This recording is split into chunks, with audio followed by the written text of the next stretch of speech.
Унылая пора, очей очарования. Эти стихи Пушкина очень подходят к сегодняшнему дню. Пришло время поговорить о литературе.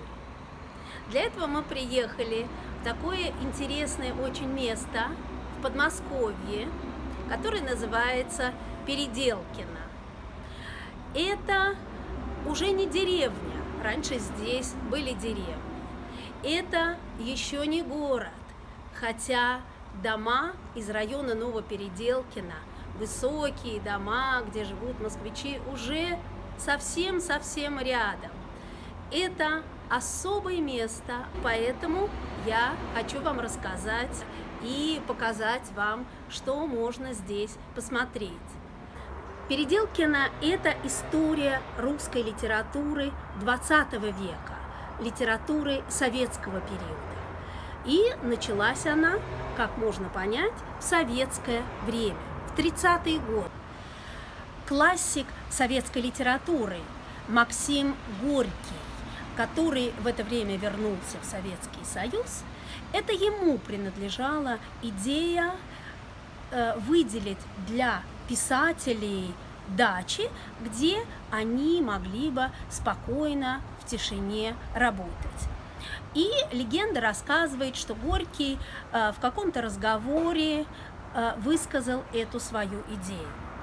Но мы точно знаем, что официальное распоряжение, приказ о создании дачного поселка был подписан лично Сталином. Сталин эту идею Горького оценил и одобрил. Земля была выделена в 1933 году, а в 1934 году был первый съезд Союза советских писателей, и именно для Союза советских писателей, творческой организации, была выделена эта земля здесь, вот в этом поселке Переделкино. Первые дачи, которые здесь появились, их было всего 24, очень мало. Дачи построило государство, писатели не платили ничего. Это государство дало землю, оно заплатило за строительство дач и дало возможность писателям жить здесь и работать. Мы зашли на дачу самого известного жителя Переделкино, поэта Бориса Пастернака. Пастернак здесь жил как писатель, как поэт, а сегодня здесь музей. Музей устраивает, мы по-русски говорим, творческие вечера с людьми искусства, с поэтами, художниками, музыкантами. И очень часто в стенах этого дома по-прежнему звучит музыка Шопена, которую безумно любил Пастернак.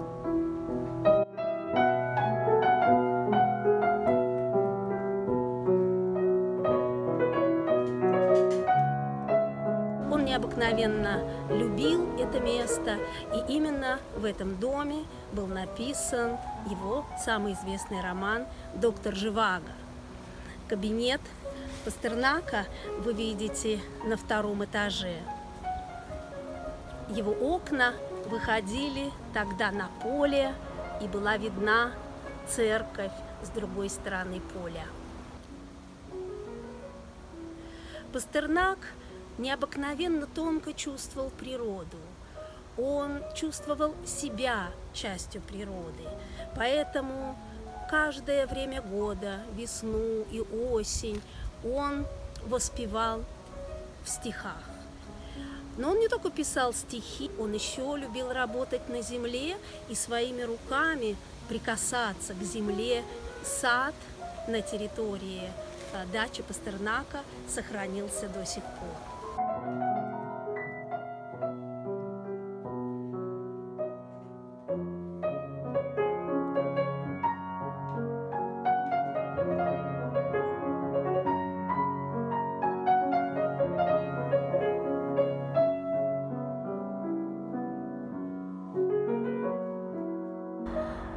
Вот здесь находится могила Бориса Пастернака.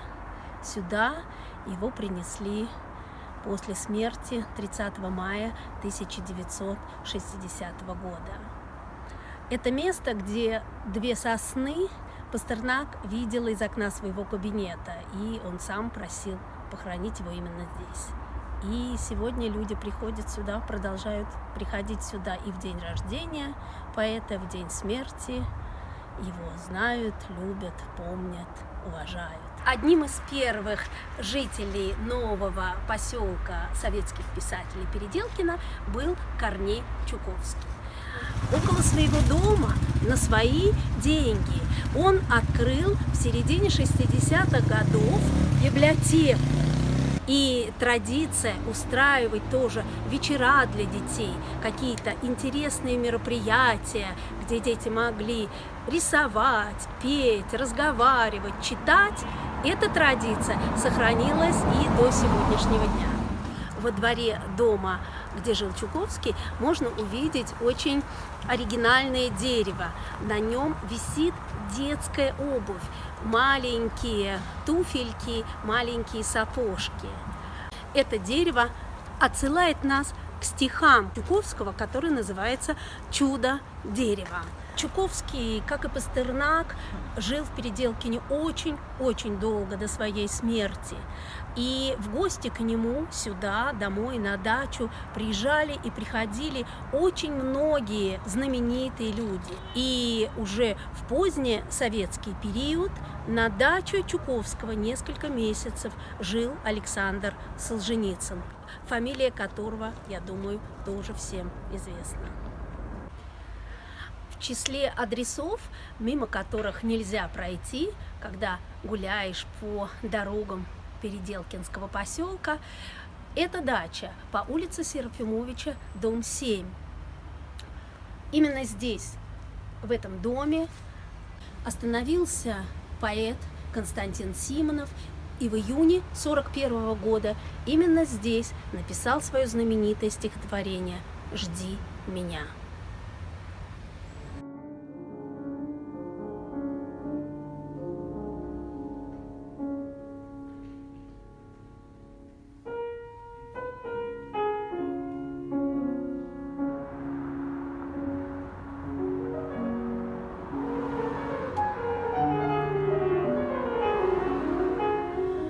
Когда появился поселок Переделкино, здесь были дачи. А когда уже заканчивалась советская эпоха, когда она закончилась, после перестройки, некоторые из этих дач превратились в музеи. И вот последний дом-музей, который вы видите, стоит за мной, это дом человека, которого я даже помню, видела своими глазами на этой улице. Это Булат Акуджава, очень известный поэт, бард второй половины XX века. В сумерках колышет гривами, автобус новенькой, спеши, спеши. Ах, Надя, Наденька, мне бы за 2-гривенный в любую сторону твоей души. Ах, Надя, Наденька, мне бы за 2-гривенный в любую сторону твоей души. Это было новое поколение, которые вступили в литературу в 60-е годы, поэтому их стали называть поэты-шестидесятники. Одним из них был Булат Акуджава. Это были еще Андрей Вознесенский, Евгений Евтушенко, Белла Ахмадуллина. Их было очень много. Поколение шестидесятников, и особенно людей творческих, творческой интеллигенции, интересно потому, что они жили в советское время, в позднесоветское время, но они уже были проникнуты духом свободы, они были свободные люди, они противостояли советской системе. Поэтому жизнь их была сложная, непростая, но очень яркая и запоминающаяся. Переделкино – это поселок в первую очередь писателей, но иногда здесь попадаются художники. И нельзя, конечно, пройти мимо вот этого необыкновенного дома, перед которым вы видите скульптуры. Здесь живет и работает очень известный сегодня в Москве художник и скульптор, главным образом, Зураб Церетели. Он работает в Москве, но уже давно купил вот эту дачу, этот дом, и сделал себе здесь мастерскую и галерею. Вы видите, называется галерея художника. Ну и любой желающий, в принципе, может зайти, посмотреть и оценить его работы. И в завершении нашей хорошей прогулки по писательскому поселку Переделкино я хочу раскрыть вам маленькую тайну. Меня с Переделкино связывают очень личные воспоминания, и поэтому я хочу завершить мой рассказ здесь, вот на этом месте, около дома, где я прожила в Переделкино вместе со своей семьей почти 20 лет. И многое из того, о чем я вам рассказывала, о жизни, которая была здесь, я видела своими глазами, и участницей этой жизни я была. Счастливо!